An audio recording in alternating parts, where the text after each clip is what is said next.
¿Qué es el miedo? El miedo solo puede existir con relación a algo, no aisladamente.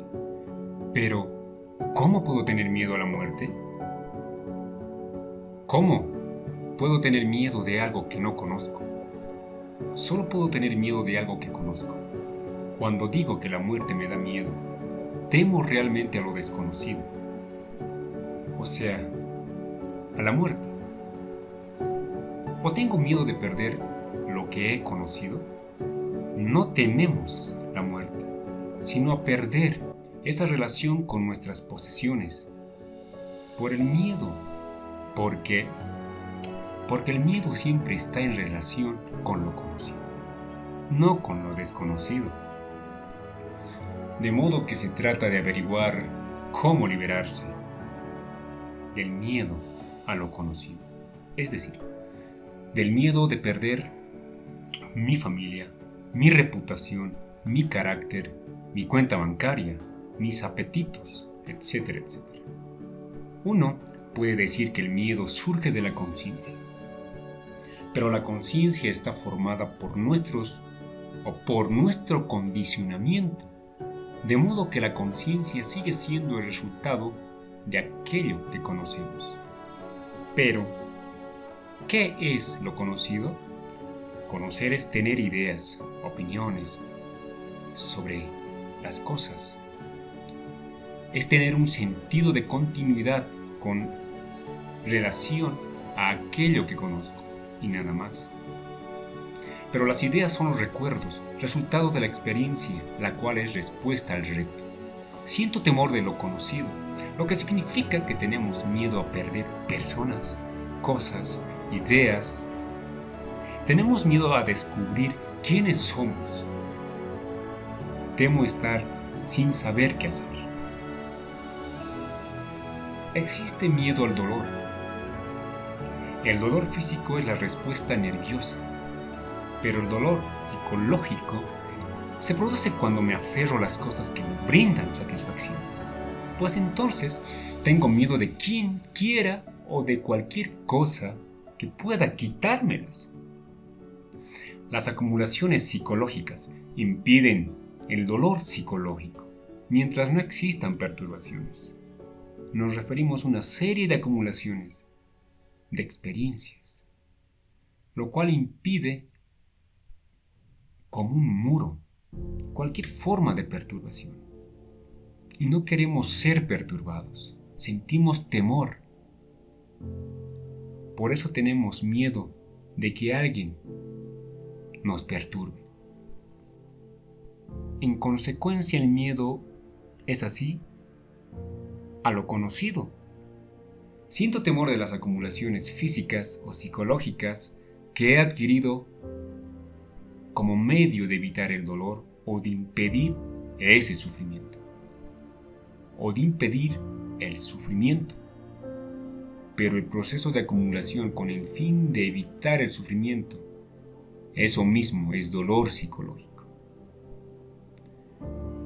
El conocimiento también ayuda a impedir el dolor, así como la ciencia médica ayuda a evitar el dolor físico.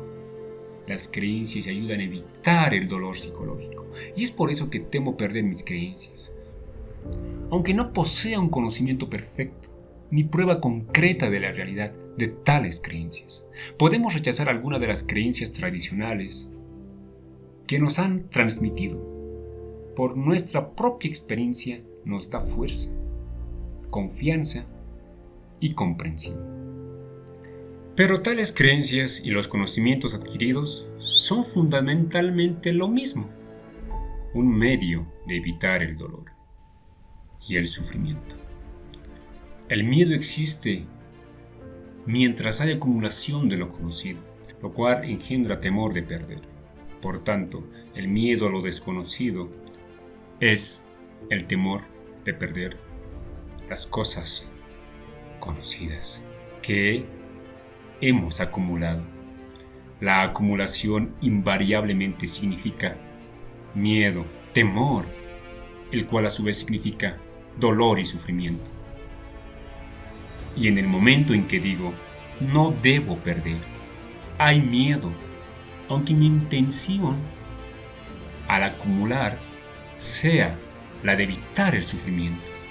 El sufrimiento es parte inherente al proceso de acumulación, porque las cosas mismas que yo poseo crean miedo, es decir, dolor. La semilla de la defensa engendra la ofensa. Buscamos seguridad física y por tanto creamos gobiernos soberanos, el cual necesita de fuerzas armadas, y estas significan guerra, lo cual destruye la seguridad. Así, donde hay un deseo de autoprotección hay miedo. Cuando uno se da cuenta de que la búsqueda de seguridad es una falacia de acumular. Sin embargo, se dice que lo veo, pero no puedo evitar de acumular. El miedo existe en el proceso de acumulación y las creencias son parte de ese proceso de acumulación. Mi hijo muere y yo creo en la reencarnación para evitar el sufrimiento psicológico. Sin embargo, en ese mismo proceso de creer hay duda. Externamente acumulamos cosas y con esto generamos guerras internas. Acumulamos creencias y generamos dolor, mientras buscamos seguridad en nuestras cuentas bancarias, en el placer, etc. Mientras querramos llegar a hacer algo fisiológica o psicológicamente, tiene que haber dolor. Las cosas mismas que hagamos para evitar el dolor nos traerá miedo, sufrimiento y dolor. El miedo surge cuando el deseo está adecuado a una determinada norma de conducta. Vivir sin miedo significa vivir sin modelo y norma determinada. Cuando exijo determinada manera de vivir, eso es en sí mismo una fuente de temor. La dificultad es nuestro deseo de vivir en un molde o sistema determinado. Ahora bien, no puedo romper el molde o sistema. Solo puedo hacer tal cosa cuando veo la verdad. Es decir, si veo que el molde o sistema es la causa del temor o miedo. Y este miedo fortalece el molde o el sistema. Pero si decimos que debo romper el sistema porque deseo estar libre de temor, entonces no hago más que seguir otro sistema que me genera más miedo. Toda acción de mi parte basada en el deseo de romper el molde solo creará un nuevo sistema y por tanto miedo. Así pues, ¿cómo romper el molde sin causar miedo?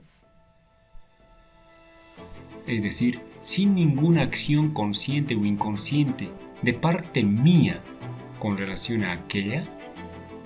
Esto significa que no debo actuar, no debo hacer movimiento alguno para romper el sistema. ¿Qué me ocurre? Pues cuando miro simplemente el sistema de conducta sin hacer nada a su respecto, vemos que la mente es el molde y el patrón. Vivimos en el patrón habitual que se ha creado por ella misma. Por tanto, la mente misma es miedo. Y cualquier cosa que la mente haga contribuye a fortalecer un viejo patrón de conducta o a fomentar uno nuevo. Esto significa que todo lo que la mente hace para despojarse del miedo causa más miedo.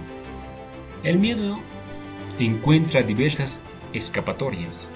El más corriente es la identificación. La identificación con la patria, con la sociedad, con una idea o creencia.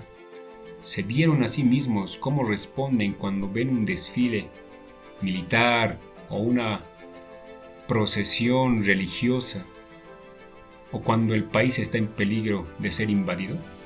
En ese momento se identifican con su país, con una persona, con una ideología. Otras veces se identifican con su hijo, con su esposa, con determinada forma de actuar o no actuar, de modo que la identificación es, pues, un proceso de evasión de sí mismo, de lucha, de miedo constante. También podemos identificarnos con algo más valioso, como la vida, la belleza, con la verdad, con una creencia, con el conocimiento. Y así conseguimos evadirnos, aunque sea momentáneamente, del yo. ¿No es así? Si hablo de mi patria, me olvido de mí mismo, temporalmente. ¿Verdad? Si puedo decir algo acerca de Dios, me olvido de mí mismo.